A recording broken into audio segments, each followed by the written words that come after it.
মেঘলা হয়ে এসো, শ্রান্ত চিবুক অন্তরালে বিষণ্ণতায় ভেসো, না হয় একটু প্রাণে বিহান গানে আবেশ হয়ে মেশো।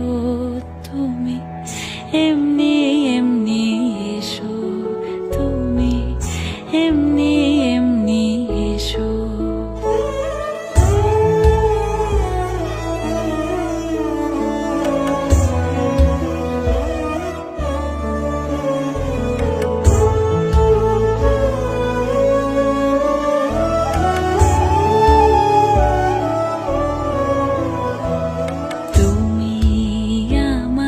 কাজল কালো মেঘের ফাঁকে শশী,